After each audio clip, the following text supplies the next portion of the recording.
Hi everybody, it's me Willow and welcome back to my YouTube channel. Today I have such a fun video, a video that I've been waiting to make all year, and this is going to be my what you need to know for TIFF50, the 50th anniversary of the Toronto International Film Festival. I am so pumped. This is going to be my 5th year attending the festival. I think this is like a perfect way, 50th year, my 5th year. Oh, I'm so excited. Last year was my first really intense year going to the festival. So I hold the 25 and under pass at TIFF. I'm 24 years old and I've been using the 25 and under pass for the past 6 years or so. When I first moved to Toronto in 2019 was when I really started using the pass, but I was a part of the TIFF newsletter and everything for a couple years before that when I was in high school. But when I moved to Toronto for university, it was when, I fully dived into it. And that was when I attended the festival for the first time. I went in 2019. It was so incredible. I walked down from my residence at Pittman and walked all the way down to King Street West. And I walked down Festival Street, and it was so incredible. I'd always heard about TIFF, and I was like, let me go. I need to see this for myself. And it was incredible. That year, I ended up seeing The Goldfinch, which was a movie that afterwards people did not like critically, but I thought it was amazing. It was my first TIFF film ever.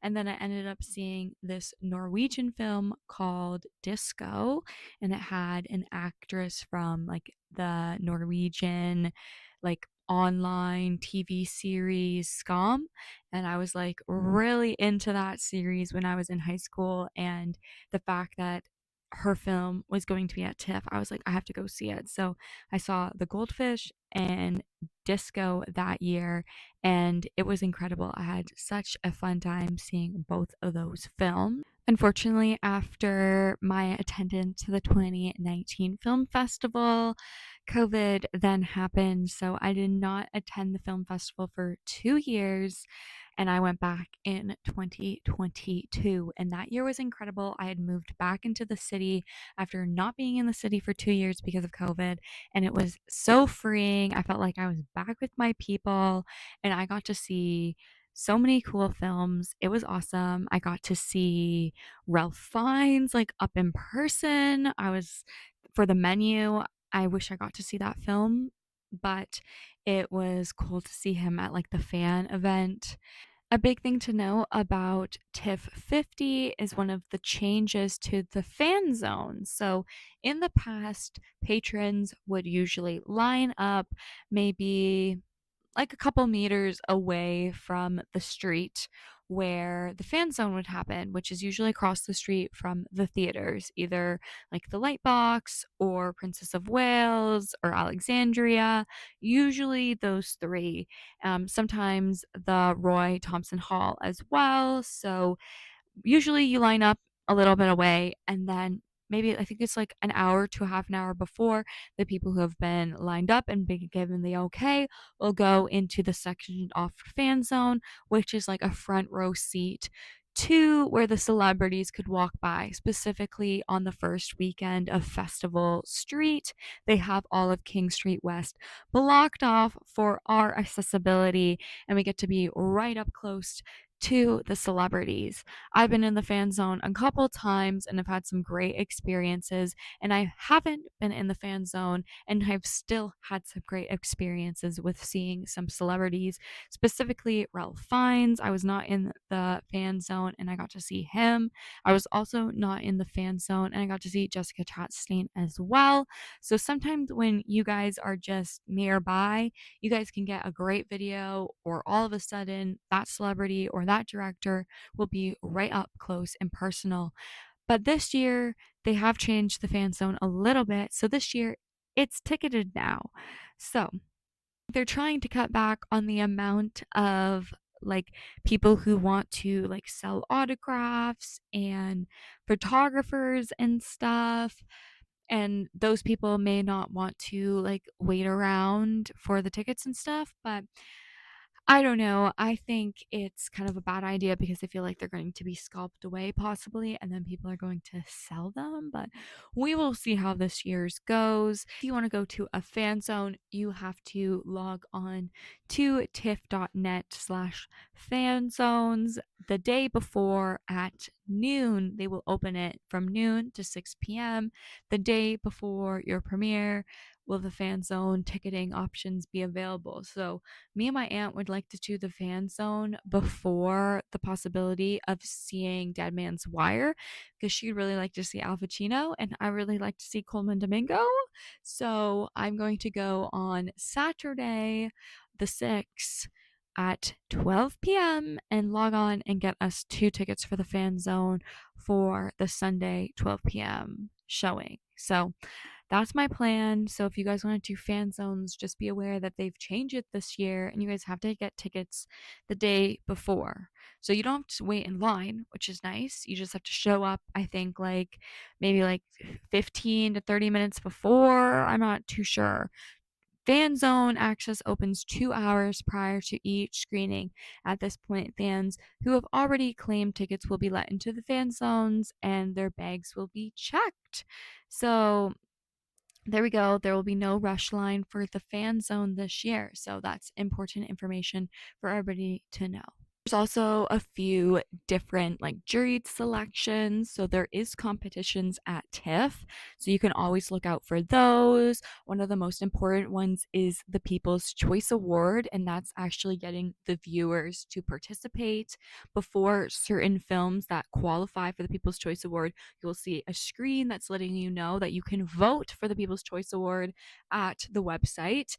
And then, you can give this film that you saw a possible chance of being the next TIFF's People's Choice Award. So last year for 2024, we had Mike Flanagan's The Life of Chuck. TIFF often leans towards more family, fun orientated films. So a lot of people are predicting Rental Family to be the People's Choice Award.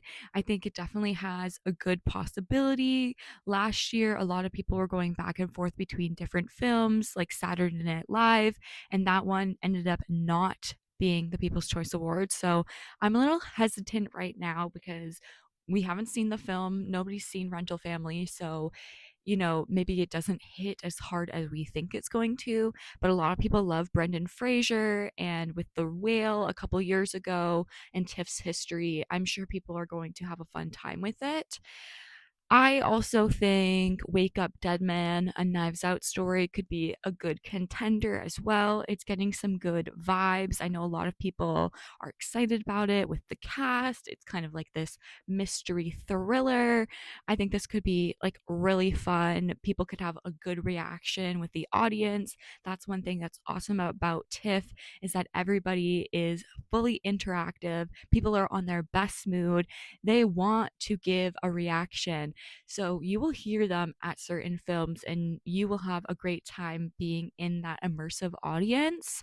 So I think Wake Up Dead Man could be a good possibility for the People's Choice Award too. And then my other choice is going to be Frankenstein from Guillermo del Toro. Just with Guillermo's history with Toronto, how the film was actually shot in Toronto too. So there's a deep history with the film Frankenstein in Toronto already. They have a great relationship with TIFF. I am feeling pretty confident that this film is going to be a hit at TIFF. It has the most screenings, I believe, of any film at the festival. So that's a pretty good sign. So a lot of people are going to be able to see it. So I don't know. I'm we don't know, but I think Frankenstein could be a good possible contender. Wake Up Dead Man, but I think Rental Family is definitely the front contender right now among like the community consensus. There is also the People's Choice Midnight Madness Award, and I definitely think that one's going to go to Nirvana, the band, the show, the movie. I feel like that is just like undoubtedly going to be the winner this year. Like it's a Toronto based mockumentary on a Toronto audience with Matt Johnson. Like, come on. I think that one has to be the winner. I would think maybe the runner up would be Fuck My Son, just because that's been getting a good buzz so far. We have to wait and see how it is. I know Just Bunny has also been getting some good reviews too. Like, people are excited for it. So I would think like those are my three main Midnight Madnesses that I'm most looking forward to. So I would think those would probably be also like the top three for the Midnight Madness People's Choice Award. But definitely Nirvana, the band, the show, the movie is probably going to be our Midnight Madness winner. Be aware, TIFF goes on rain or shine. I have been caught in the rush line in a downpour, so make sure you bring appropriate clothing. Make sure you check the weather before you go out for the day before. And yeah, bring an umbrella for certain days or a poncho because you never know what's going to happen. But I also suggest you try and look a little bit more professional depending on what type of TIFF you're going for. If you're going for more casual TIFF, you're just going for the movies, you know what? Wear whatever you want. That's the great thing about TIFF. It is open to the public. You can wear whatever you want. It's more laid back, it's more casual.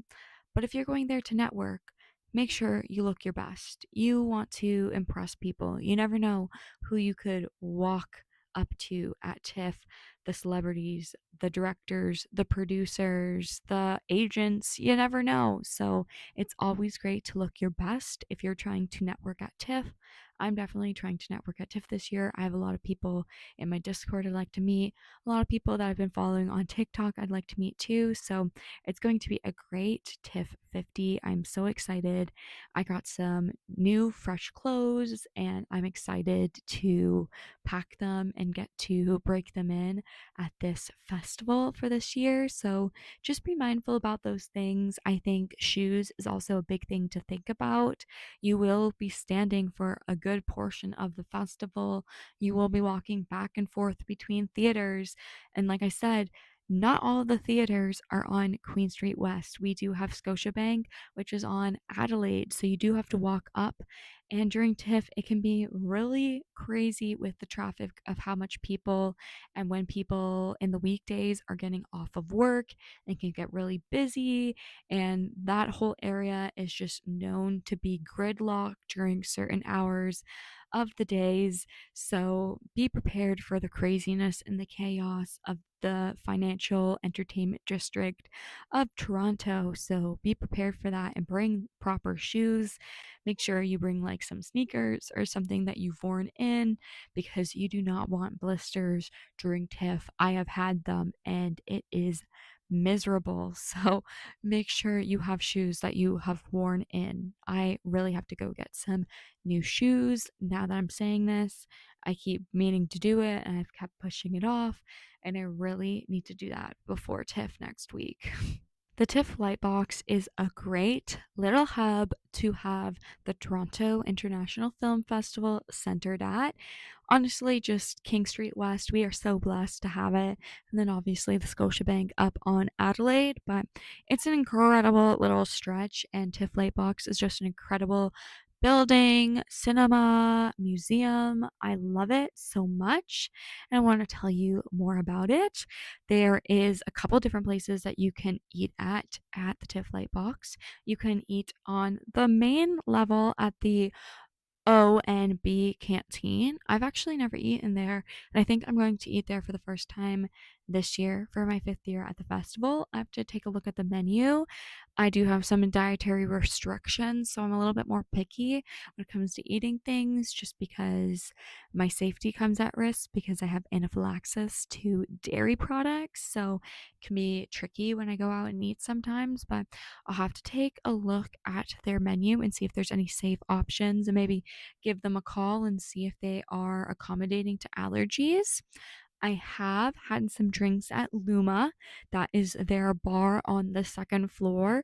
Really great. They have a happy hour with some pretty reasonable prices for, the business area, financial district of Toronto, entertainment area of Toronto. Pretty reasonable. I think they were like $8, $9 cocktails for happy hour. So, reasonable for Toronto prices, but they have a couple different ones. And I had their gin one and I really liked that one. Hopefully, it's the same menu because I went there a couple of years ago. I'll have to go to Luma this year as well. And then on the top floor, we have Varda Lounge. I love the Varda Lounge. During the TIFF festival, they will extend the hours of Varda from, I think it's usually opened at like 9 a.m. to like 9 p.m. So it's a great place to go and drop in if you need a coffee, if you need a little like pick me up with like a little bit something stronger. There's also some snacks and sandwiches. They have vegan options, they have vegan brownies, all that stuff is safe. Some of my friends work there, so make sure you treat the staff there nice and you tip them because they're working really hard and they're all movie lovers too and trying to see TIFF movies at the same time of having to work for TIFF. So make sure you are nice to your servers and bartenders at the concession and at the bars and the restaurants. So be mindful of that during the festival season. So, love all that about the TIFF Lightbox.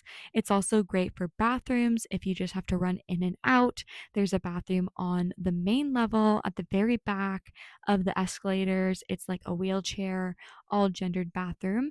If you want some stalls, you can go up the escalators to the right. There are two separate bathrooms, and both of them are like all gendered, but they do have like the specific gendered washrooms in like either or. So if you do prefer, you can go into a certain one if you would like, but they are gender neutral bathrooms and people get confused by that. Like, I will never forget, I was stationed by the bathroom last year because I was doing an interview and I was trying, that was like the most quiet spot was by the bathroom, and I kept seeing all the women go into the first bathroom which has like the urinals, and they would come out all confused, and it's like, girl, it's an all gender bathroom, you can go in there. But they'd be like terrified and I'd be like, you can go in that one, it doesn't matter. But just so you guys are aware. And then you can also go up to the escalator one more time to the third floor, and there's bathrooms up there too. So if one seems busy because the movie just got let out, maybe go to the bottom floor or go to the third floor, and one of them could be opened as well. And then, if you want to go to the fourth floor, I highly encourage you do because they have some nice little sitting areas there that you can have some quiet time. That's really where I should have done my interview, but I hadn't really explored that level yet until this year. They also have a little mini like library museum up there. Last time I went, they had an exhibit on sound. Really cool. You should definitely go check it out. All right, let's talk more things theaters on King West Street. I talked a little bit about the Lightbox, and now I want to talk about the Princess of Wales. I think the Princess of Wales is a beautiful theater. I've been there for TIFF, and then also I've seen a couple different performances in there as well. It's a great theater. It is beautiful. I'm a big like musical theater kid, so I just adore it. And like the structure, I think is beautiful. It's definitely a great theater. It sits so many people, and the rush line is often quite a few rows. So in the balcony is when the rush people would be let in. And it's usually like, I think like the first like two or three sections of the balcony, like just, or first two or three like rows of the balcony, and they like completely save it for the rush people. So you're always guaranteed like at least I would say like 10-ish people to be entered into the Princess of Wales in the rush line. So make sure you get there early. I think the acoustics are pretty great. They do put down a screen for like the movie. So again, like this is a theater, so it is for like stage performance. So it's not a movie theater, but you can see and hear everything pretty well. If you are kind of on the side of the balcony, when I saw the piano lesson last year in 2024 at TIFF, I got a free ticket from a contest, and my seat I was kind of off to like the side a little bit. So you are just like a little bit on an angle. So that could be like a little bit of a criticism, but you can still see the screen fine. You can still see the Q&A. Great. It's honestly an A plus theater. I really do enjoy the Princess of Wales theater. The Royal Alexandria is also a great theater. It's really fun. It's also beautiful. I love the architecture in there. I think it's gorgeous when you're walking in, the different doorways. I think it's gorgeous. And then I love like the main auditorium. I think it's also great with like the atrium and everything. It is a little bit smaller than the Princess of Wales, and I've never rushed the Royal Alexandria, so I can't really give you an accurate accounting for of how many rush people get let in. I would think it would be like similar-ish to the Princess of Wales, but I wouldn't expect maybe as many people to get in, maybe less than 10, but I feel like they probably do save like a little bit of space for some rushers, and often like people don't come or businesses will buy out a good amount of tickets and not everybody will attend, so there'll be extra seats and they'll let rush people in. I've sat front row in the Royal Alexandria for my Midnight Madness of Pearl, and it was amazing. You could see everything perfectly fine. I've been in the balcony there too. You can see everything great. Honestly, if you were in Princess of Wales or Royal Alexandria, if you were in the bottom half of the auditorium, you have a really good chance of sitting almost exactly next to the directors or the stars. If you're going to a premiere, you never know. Like if you sit kind of near the front, maybe a little bit like halfway, you could be sitting very close. If you see seats that say reserved, that could be for the cast. So maybe sit near them and you could have a great experience during your screenings for sure. Now, the Roy Thompson Hall gets quite bad rep, and I don't entirely know why. I've only been to it once, so I don't have like immense experience with it. Now, the Roy Thompson Hall gets quite bad rep, and I don't entirely know why. I've only been to it once, so I don't have like immense experience with it. Now, the Roy Thompson Hall gets quite the one time I saw my film, which was last year, I saw Andrea Bocelli's I Believe documentary, the premiere with him there, and we could hear everything perfectly fine. We were like dead center at the very back, and I could see the screen perfectly fine. I didn't have any issues. So I don't know, maybe if you are more on the side, it'd be more of an issue because it is a concert hall. Again, like it's not a movie theater, so it's not designed to show movies. So maybe if you're more on the side, it'd be more difficult to see the screen. But because I was like dead center, it wasn't an issue. I went with my aunt. She also had a great time. So I had no issues with Roy Thompson Hall. I've also heard people like complain about the acoustics in there, and I didn't find any issues with the acoustics for the film or for the Q&A afterwards. I found it to be like a very beautiful concert hall. I really liked all the different lights, and I thought it had like a really big screen, you know, showing all the different advertisements beforehand. So I thought it was great. I think the seats were pretty decent too. It has beautiful bathrooms and a very beautiful like lobby and like the bar. Like it's a beautiful concert hall, really nice venue. So I don't really see where the criticisms come from. I don't think it'd be like the top place to watch the movies. I definitely agree. It's probably the last place I'd want to watch movies during the festival, but I don't think it's like a bad venue. Now, let's move away from King Street West and go up a little bit to Adelaide. On Adelaide is the Scotiabank Movie Theater, and there has, I think it's 14, I believe, or maybe it's like more than that. Maybe it's like 20. I can't remember. But several different movie theaters in the double digits, guys. So they play like on every single screen, I'm pretty sure during TIFF. I think they do have maybe a couple of the regular like scheduled programs films for like the current time playing, but I'm pretty sure the majority of the screens has, I think it's 14, I believe, or maybe it's like more than that. Maybe it's like 20. I can't remember. But several different movie theaters in the double digits, guys. So they play that are being taken up are all for TIFF. So it's crazy in there. You can get like your regular snacks and stuff at the concession, and also at like the Royal Alexandria and the Princess of Wales and Roy Thompson, they usually have like a concession in a bar too. But at the Scotiabank, it's just like the classic kind of like Cineplex styled concession where you can go up and you can use, if you have like a Cine Club membership or a Scene card, you can use those discounts at the concessions, which is really great. Also in the Scotiabank, there is a Starbucks, and I think there's also kind of like a Dippin' Dots. It's not Dippin' Dots, but it's like something like that, or like frozen yogurt. So a couple different places. There's also, I believe, like a pizza place on the other side near the bathroom. So quite a different array of food options in the Scotiabank. I fairly enjoy the Scotiabank because they have decent seats, the screens, like it's a movie theater. It's built for the movies. I've seen quite a different array of films at the film festivals at the Scotiabank. Definitely one of the prime places to watch the films. Definitely because it is a movie theater. It's built for this.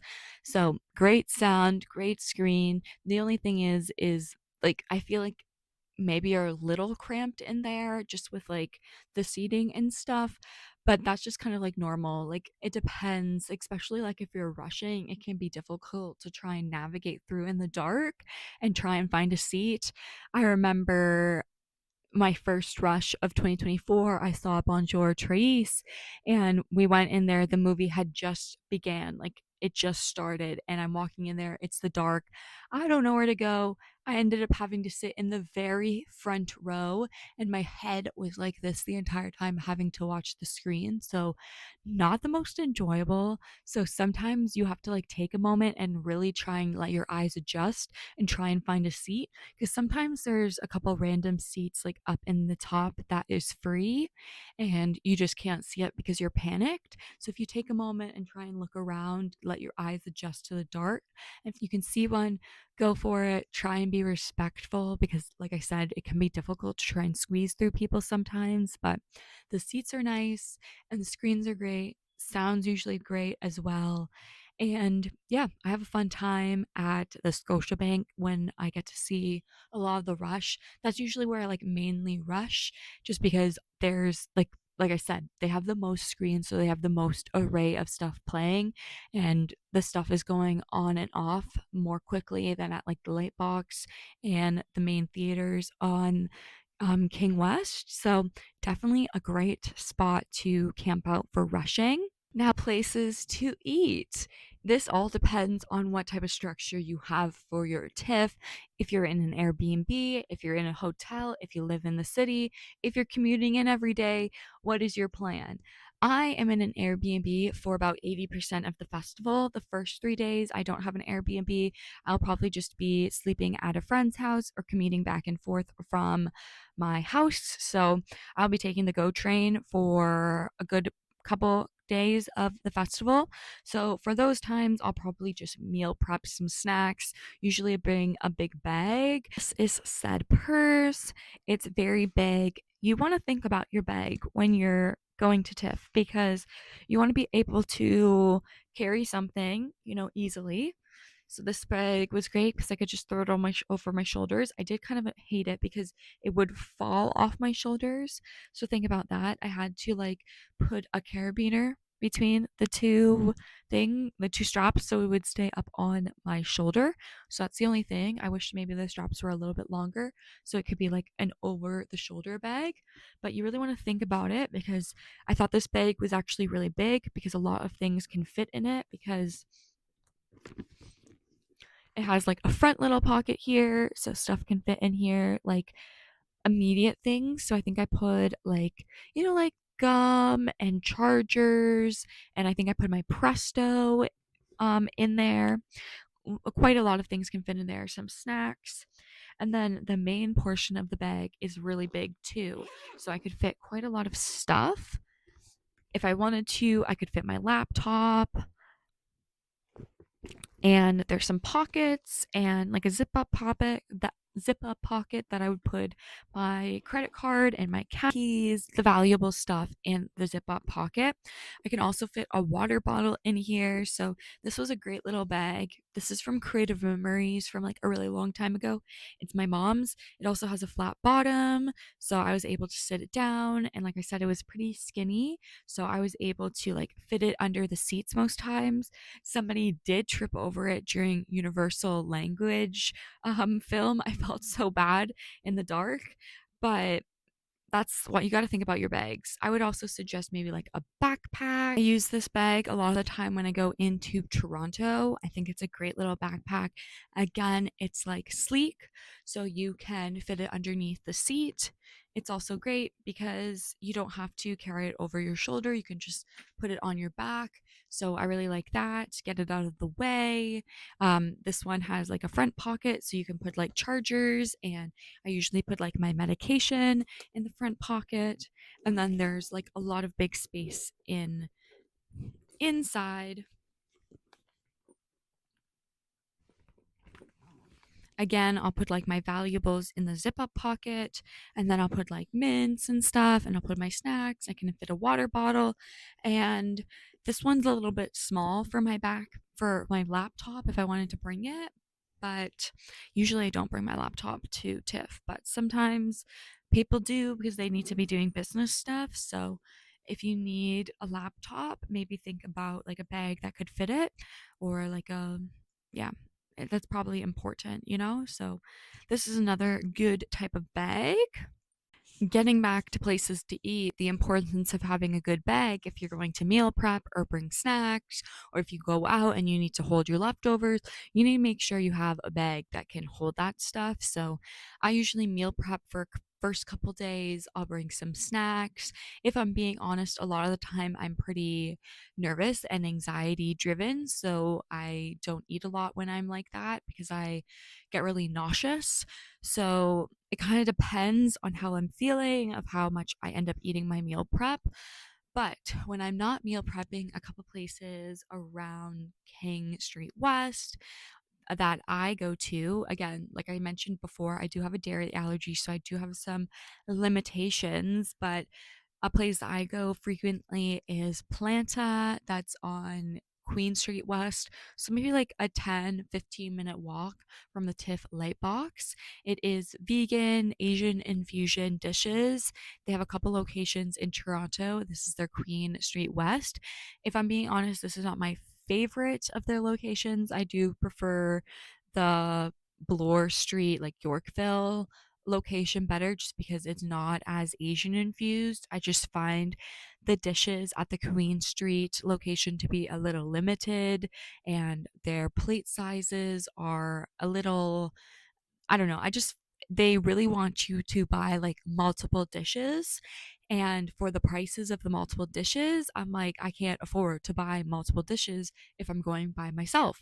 So maybe if you go with a couple people and you share like all the dishes and you split the bill, that could be like a fun idea. But I do like their bang bang broccoli. I think they have like a cauliflower dish. They have like a nice tofu dish there too. So they do have, and they also on Mondays they have like a really affordable sushi deal. I think it's like $8 sushi or something. It is vegan sushi, so but that's a nice little treat I do on like the Mondays of the festival usually. It's nice, quick and easy. Another idea is A&W. I don't really eat at A&W, but they do have a plant-based burger. They also have like meat options too, and it's more affordable. That is on John, very close to King Street West. You'll walk right past it if you're coming from like Union.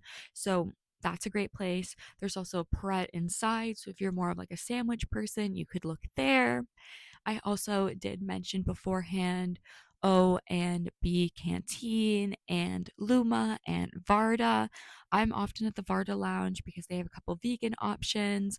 They have some nice like salads and sandwiches, a vegan brownie, and I often get like a coffee, tea or like a little gin there too.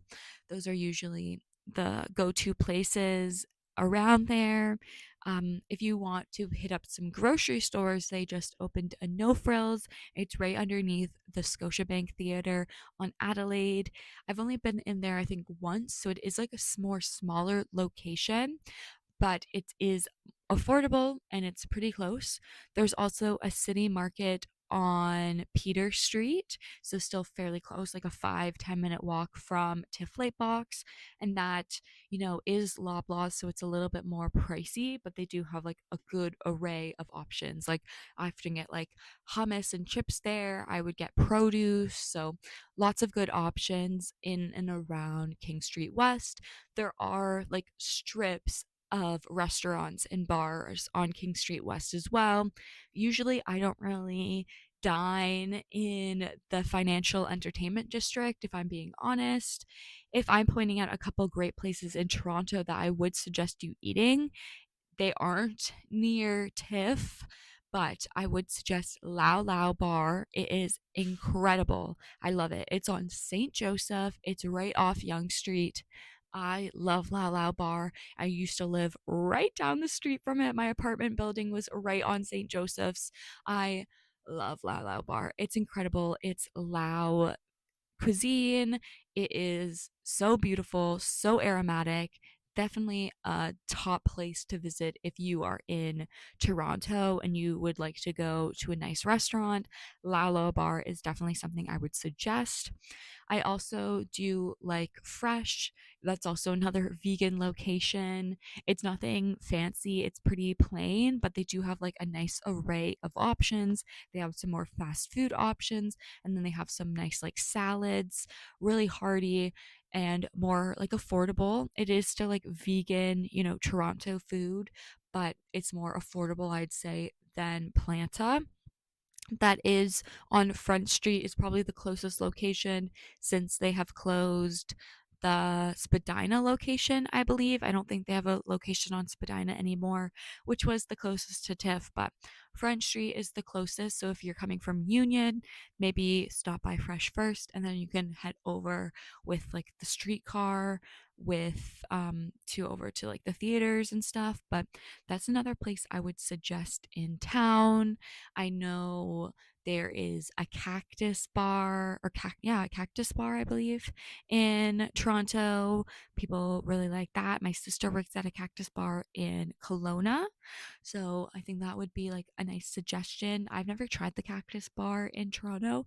Maybe I'll have to try it out this year at TIFF. I know some people go to Earl's.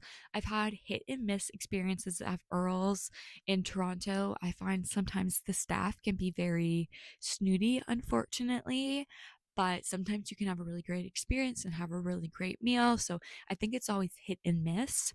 Another place that I like is Copper Branch. This is opened only limitedly because it's in a Metro Convention Center, I believe, like in a food court.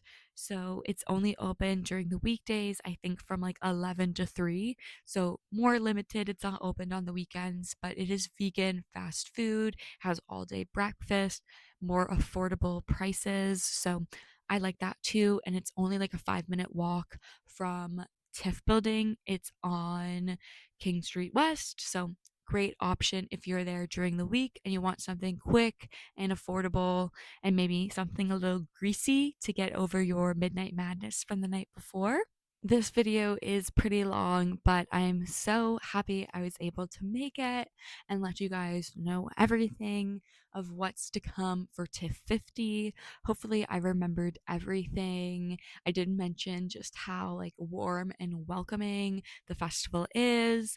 The first weekend of TIFF is festival week, and the whole block is blocked off for the festival, and we get to just enjoy Festival Street. All these great booths, and the Criterion Closet Van will be there this year. So if you're a big fan of Criterions, you should definitely look into that. I believe they're going to be there on the 4th, the 5th, and the 6th. I think they're going to be there for the 3 days, maybe on the 7th as well. I'm not 100% sure.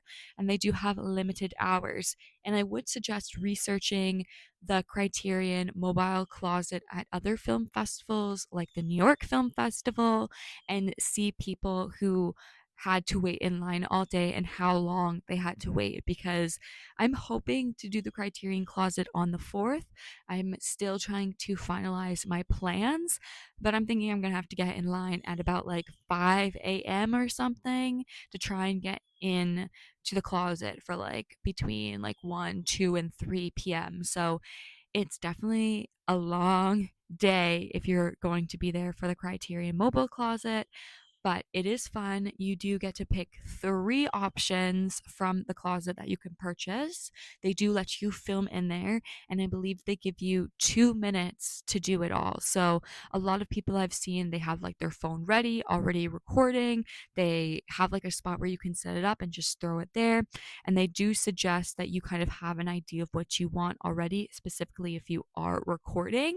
And a trick is if you know the spinal numbers, you can kind of go through and try and find it quickly and then explain your picks if you're filming. Or there is usually a member in there that can help you try and find your title if you're flustered or you don't know the spinal number. So those are some tips for the Criterion Closet. There's also going to be so many other booths. Last year they had like a Beyond vegan sausage booth. They're handing out vegan sausages, so that was great for me. They often have like flow water being handed out. They hand out coffee options. They have usually like a band playing. They had like a tribute band to the Tragically Hip playing last year on the first day of the festival. They'll have like the Inside Out Festival. They have a booth. There'll be booths for so many things, all on King Street West for the first like 3 to 4 days of the festival. All of Festival Street is blocked off.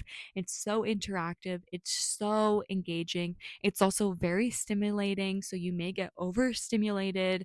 So be prepared and know, maybe go to the 4th floor of the TIFF Lightbox building to have a chill moment. Just be aware that it is really crazy the first weekend specifically. It will be so crowded on King Street West. So if you've never done this before, just be prepared for big crowds, lots of noise, and lots of things for you to see. It's going to be crazy if you've never done TIFF before. So just be prepared for a lot of different stuff. Like I said, if you're going to see movies and you hear people start going, arg, just go with it. If you hear people clapping to a jewelry ad, just go with it. Like, that is what's amazing about TIFF, is that it's so community orientated and everybody's there is a fan, and we are just having the most amazing time ever. I will never forget, after seeing Seed of the Sacred Fig at TIFF, it was the premiere. I was left in awe after like the last 30 minutes of the film. I was in so much shock. I was speechless. I didn't know what to say. And the guy sitting next to me had the exact same reaction, and we just sat there with each other being in such shock of watching a masterpiece. And then we had like such a deep, nice conversation with each other for about like 5 minutes after the movie. So you can really make great connections. You can meet lifelong friends at TIFF. It is just incredible. The energy there is top notch. So just be fully prepared to be so immersed in film love from so many cinephiles from all over the world, because it's not just Toronto people, not just Canadian people, but people coming from all over the world come to this international film festival to watch some of the most amazing films of the year. Everything you need to know for TIFF50. So make sure you give me a subscribe and hit the notification button. So thank you guys so much for watching my TIFF video. I'm so excited. It's getting so close. It's just right around the corner. And as you can see, there are so many movies to be excited about this year for the 50th anniversary of the Toronto International Film Festival. I am so excited. If you enjoyed this video, please give it a thumbs up. It really does help me. All the engagement really does push my videos out into the algorithm. So thank you so much for your support. Like I mentioned, please give me a subscribe if you like all pop culture content, like film stuff. If you're interested in other pop culture content, go find me on TikTok where I post daily pop culture content. I have all of my other contact and like social media information in the description box, so make sure you check me out on all other platforms like Letterboxd and Awards Expert. Make sure you stick around, and I might TIFF 50th video. Bye.